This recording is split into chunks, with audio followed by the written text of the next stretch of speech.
The summer before my junior year, it kind of started talking, and friends of family started talking about it, and it was kind of one of those, yeah, this is what I wanted to do. I want to do. I want to play football. I want to play in the NFL, and you have to go to college to play in the NFL. So it was kind of that, okay, where are we going to go?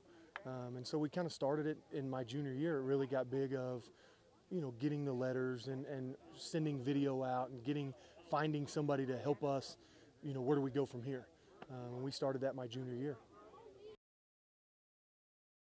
It was a big difference. I mean, it was the big difference of being on your own. Outside of football was the biggest difference. Inside of football there's a big difference in the speed of the game, the size of the people.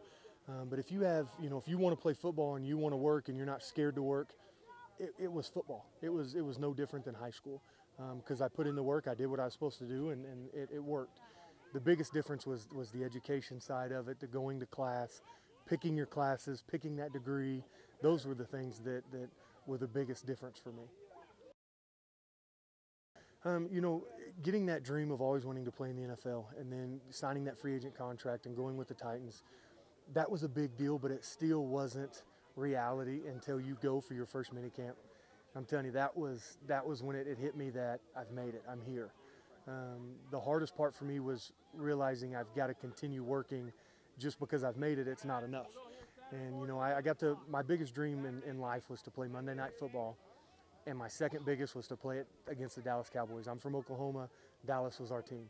I got to play Monday Night Football in Dallas. I cried in the tunnel.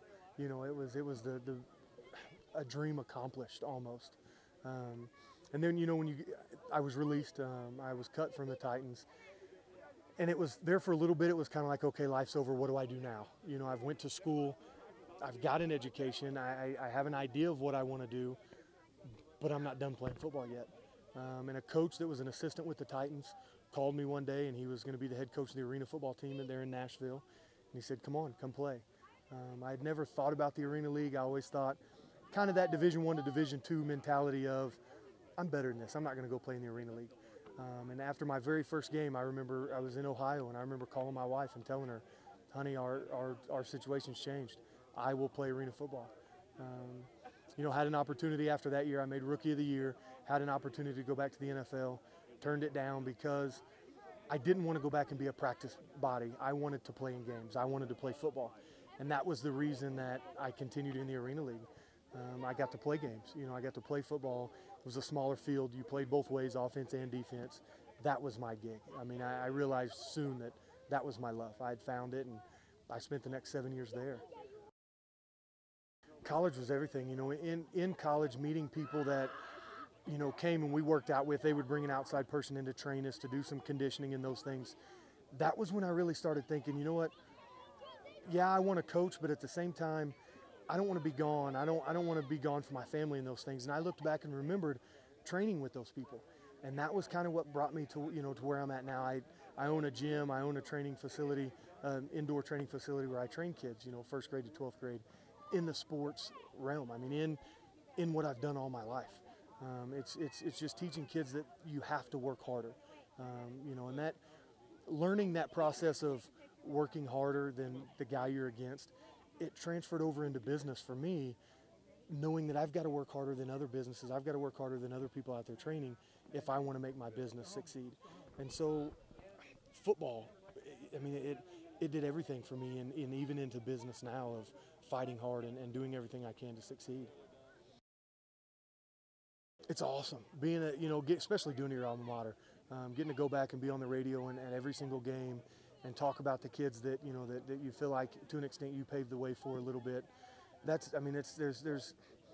There's no more pride. If you went to a school and broadcasted for a school you didn't play for, I don't know that it would be as much pride as it is getting to go back to Pittsburgh State and talk about these young kids that are doing the things we did. And being next player, it's always that, well, what would you do if that was you? And, the guy that's with me, Eddie's always asking me that. What would you do in that situation? Or how do you feel about that? And so it's awesome to get to not only teach these kids every day in work of what I've been through and what I've done, but getting to do it on the radio and talk about the things I've done in my career is awesome.